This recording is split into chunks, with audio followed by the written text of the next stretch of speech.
ಏನಂದ್ರೆ ಇದಕ್ಕೆ ಮುಂದುವರೆದ ಅಂತ ಕೇಳೋದು, ಇದೇ ಮೊದಲ ಬಾರಿ ಮಾಂಸ ತಿಂದಿರೋದ? ಯಾಕಂದ್ರೆ ಇಲ್ಲಿ ತನಕ ನೀವು ಬಿರಿಯಾನಿ ಅಂಗಡಿ ಸುಮಾರು ಓಪನ್ ಮಾಡಿದ್ದೀರಿ, ಅಲ್ಲೆಲ್ಲೂ ತಿಂದಿರ್ಲಿಲ್ವಾ ಅಂತ ಒಂದು ಪ್ರಶ್ನೆ. ಇಲ್ಲ, ಅಲ್ಲೆಲ್ಲ ತಿಂದು ನಾನು ಹೇಳಿದ್ನಲ್ಲ, ಹೆಡ್ ಬುಷಲ್ಲಿ ನೀವು ಯೂಟ್ಯೂಬ್ ಓಪನ್ ಮಾಡಿದ್ರೆ ನಾನು ಫುಡ್ ಬ್ಲಾಗರ್ ಜೊತೆ ಬಿರಿಯಾನಿ ತಿಂದ್ಕೊಂಡೇ ಮಾತಾಡಿದ್ದೀನಿ.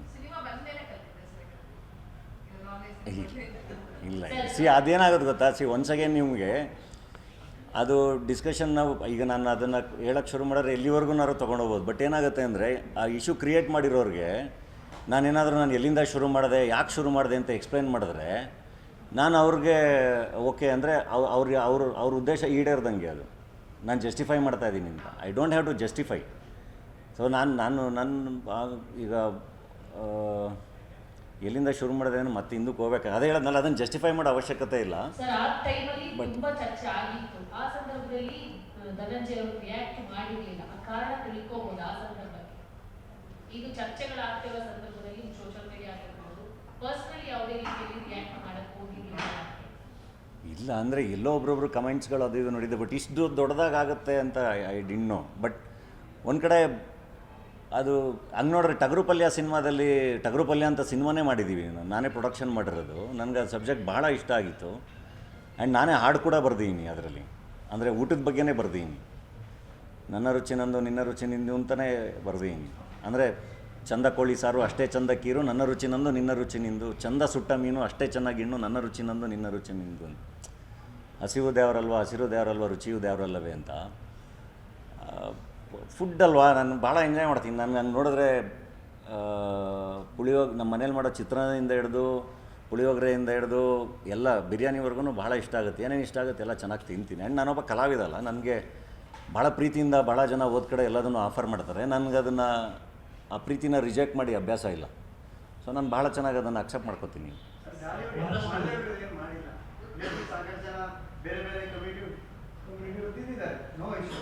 ಇಂಥ ವಿಚಾರಗಳು ಬಂದಾಗ ಯಾಕೆ ಗಾಲಿವುಡ್ ಸರ್ಕಾರತಾರೆ ಕೆಲವೊಂದಷ್ಟು ಕೊಳಕು ಮನಸ್ಥಿತಿಗಳಿಗೆ? ಐ ಡೋಂಟ್ ನೋ, ಅವರೇ ಆನ್ಸರ್ ಮಾಡಬೇಕು ಅದಕ್ಕೆ. ಬಟ್ ಏನು ಅಂದರೆ ಹೆಂಗೆ ಹೇಳೋದು ಅಂದರೆ, ನನ್ನ ಬಗ್ಗೆ ಅಷ್ಟೊಂದು ಇನ್ಸೆಕ್ಯೂರ್ ಆಗಿರೋ ಅವಶ್ಯಕತೆ ಇಲ್ಲ. ನಾನು ಯಾರನ್ನೂ ದ್ವೇಷ ಮಾಡಲ್ಲ.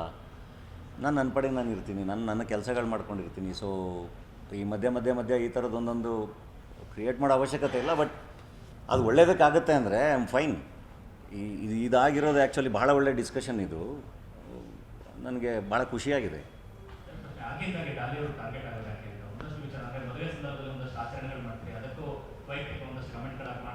ಇಲ್ಲ,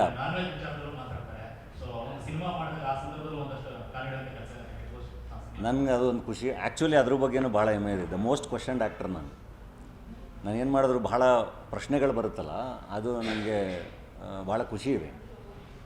ಅದು ಭಾಳ ಎಚ್ಚರಿಕೆಯಿಂದ ಇಡುತ್ತೆ, ಇನ್ನೂ ಜಾಸ್ತಿ ಕೆಲಸ ಮಾಡೋ ಕಡೆ ಫೋಕಸ್ ಮಾಡುತ್ತೆ. ಬಟ್ ಏನಕ್ಕೆ ಅಂದರೆ ನಾನು ಮೇಜರಾಗಿ ಕರೆಕ್ಟು ನಾನು ಇನ್ನೊಂದು ವಿಷಯ ಹೇಳಬೇಕಾಗಿರೋದು, ಈಗ ಡಾಲಿ ಬಿರಿಯಾನಿ ತಿಂದ ಅಥವಾ ಡಾಲಿ ಹಿಂಗೆ ಅಂದರೆ ದ ಮೋಸ್ಟ್ ಡೇಂಜರಸ್ ಜಾಬ್ ಅದು. ಅಂದರೆ ನೀವೇನಾದರೂ ಒಳ್ಳೇದು ಹೇಳೋಕ್ಕೆ ಹೋಗೋದಿದೆಯಲ್ಲ, ಅದು ದ ಮೋಸ್ಟ್ ಡೇಂಜರಸ್ ಜಾಬ್ ಸೊಸೈಟಿಲಿ. ಅದು ಭಾಳ ಕಷ್ಟ. ಯಾಕೆಂದರೆ ಇದೆ ಎಲ್ಲರೂ ಮನುಷ್ಯರೇ, ಎಲ್ಲರೂ ತಪ್ಪು ಮಾಡೋಕ್ಕೆ ಸಾಧ್ಯ. ಅಥವಾ ಈಗ ಎಲ್ರಿಗೂ ಎಲ್ಲ ಜ್ಞಾನವೂ ಇರೋಲ್ಲ. ನಾನೇನು ಭಾಳ ದೊಡ್ಡ ಜ್ಞಾನಿ ಅಲ್ಲ. ಸೊ ಕೆಲವೊಂದು ನಾವು ಹೇಳಿರ್ಬೋದು, ಕೆಲವೊಂದು ಬೇರೆಯವ್ರ ಪಾಯಿಂಟ್ ಆಫ್ ವ್ಯೂವಲ್ಲಿ ಅದು ಬೇರೆ ಥರ ಕಾಣಿಸ್ಬೋದು. ಸೊ ಪ್ರಶ್ನೆಗಳು ಬರೋದೆಲ್ಲ ಸಹಜ. ಬಟ್ ಇದ್ರ ಜೊತೆಗೆ ಐ ಥಿಂಕ್ ಡಾಲಿ ಏನು ಮಾಡ್ತಿದ್ದಾನೆ ಅನ್ನೋದು ಚರ್ಚೆ ಆಗಬೇಕಲ್ಲ, ಅದಾಗ್ತಾಯಿಲ್ಲ ನನಗೆ. ಅದಕ್ಕೆ ನನಗೆ ಮಾತಾಡಬೇಕು ಅಂತ ಅನಿಸಿದ್ದು. ಅಂದರೆ ಈಗ ನಾನೊಬ್ಬ ಆ್ಯಕ್ಟ್ರಾಗಿ ಬಂದು ನನಗೆ ಅಂತ ಪ್ರೊಡಕ್ಷನ್ ಹೌಸ್ ಮಾಡ್ಕೊಂಡಿದ್ದು ಬಡವರ ರಾಸ್ಕಲ್ ಮತ್ತು ಹೆಡ್ ಬುಷ್ ಅಂತ ಸಿನಿಮಾ. ಅದಾದಮೇಲೆ ನಾನು ಹ್ಯಾವ್ ಪ್ರೊಡ್ಯೂಸ್ ಟಗರು ಪಲ್ಯ. ಅದಾದಮೇಲೆ ವಿದ್ಯಾಪತಿ ಅಂತ ಒಂದು ಸಿನಿಮಾ ಪ್ರೊಡ್ಯೂಸ್ ಮಾಡಿದ್ದೀನಿ. ಈಗ 6ನೇ ತಾರೀಕು JC ದ ಯೂನಿವರ್ಸಿಟಿ ಅಂತ ಸಿನಿಮಾ ರಿಲೀಸ್ ಆಗ್ತಾಯಿದೆ. ಹೆಗ್ಗಣ ಮುದ್ದು ಅನ್ನೋ ಒಂದು ಸಿನಿಮಾ ರೆಡಿ ಇದೆ. ಮದರ್ ಪ್ರಾಮಿಸ್ ಅನ್ನೋ ಒಂದು ಸಿನಿಮಾ ಪ್ರೊಡಕ್ಷನ್ ನಡೀತಾ ಇದೆ. ಝೀದು ಒಂದು ವೆಬ್ ಸೀರೀಸ್ ನಡೀತಾ ಇದೆ. ಇದ್ರ ಮಧ್ಯೆ ಡೇ ಡೆವಿಲ್ ಮುಸ್ತಫಾ ಆರ್ಕೆಸ್ಟ್ರಾ ಅಂತ 2 ಸಿನಿಮಾ ಪ್ರೆಸೆಂಟ್ ಮಾಡಿ ರಿಲೀಸ್ ಮಾಡಿದ್ದೀನಿ. ಆ್ಯಂಡ್ ಅದರಲ್ಲಿ ಮೋಸ್ಟ್ ಆಫ್ ದೆಮ್ ಸಕ್ಸಸ್ಫುಲ್. ನಮಗೆ ವಿದ್ಯಾಪತಿ ಒಂದು ನಮಗೆ ಥಿಯೇಟ್ರಲ್ಲಿ ವರ್ಕ್ ಆಗಲಿಲ್ಲ ಅದು ಬಿಟ್ಟರೆ ನನ್ನದು ಪ್ರೊಡಕ್ಷನ್ದು ಎಲ್ಲ ಸಿನಿಮಾಗಳು ಸಕ್ಸಸ್ಫುಲ್. ನಾನೇನು 100 ಕೋಟಿ ವ್ಯಾಪಾರ ಮಾಡಿರೋ ಹೀರೋ ಅಲ್ಲ. ನಾನೇ ಒದ್ದಾಡ್ಕೊಂಡು ನಾನು ಬಂದು ಪ್ರೊಡಕ್ಷನ್ ಹೌಸ್ ಶುರು ಮಾಡಿ ಅದರಲ್ಲಿ ಈ ಇಯರ್ ಇಂಡಸ್ಟ್ರಿಯಲ್ಲಿ ಒಂದು 10 ಜನ ನಿರ್ದೇಶಕರು ಕೆಲಸ ಮಾಡಿರ್ತಾರೆ, 100 ಜನ ಕಲಾವಿದರು ಕಾರ್ಮಿಕರುಗಳು ಕೆಲಸ ಮಾಡಿರ್ತಾರೆ.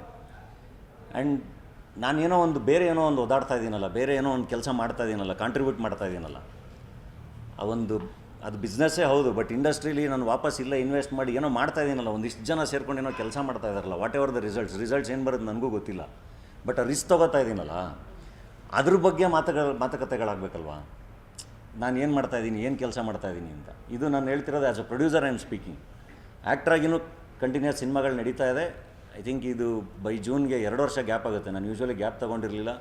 ಆ್ಯಕ್ಟ್ರಾಗಿ ಕಂಟಿನ್ಯೂಸ್ ಆಗಿ ಅಲ್ಲಿಂದ ಸಿನಿಮಾಗಳು ಬರುತ್ತೆ. ನಾನು ಡೇ ಆ್ಯಂಡ್ ನೈಟ್ ಕೆಲಸ ಮಾಡ್ತಾಯಿದ್ದೀನಿ.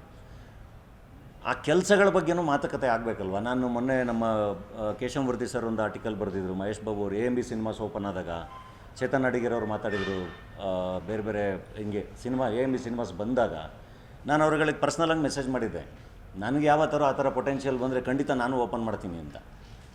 ಸೊ ಚಿಕ್ಕದಾಗಿ ಏನೋ ಪ್ರಯತ್ನ ಮಾಡ್ತಾ ಇದ್ದೀವಲ್ಲ ಇಲ್ಲಿ, ಅಂದರೆ ಏನೋ ಒಂದು ಕಟ್ಟಬೇಕು, ಚೆನ್ನಾಗಿ ಆಗಬೇಕು ಅಂತ, ಅದ್ರ ಬಗ್ಗೆನೂ ಡಿಸ್ಕಷನ್ ಆಗಬೇಕು ಅಂತ, ಅದು ರೀಚ್ ಆಗಬೇಕು ಜಾಸ್ತಿ ಅಂತ.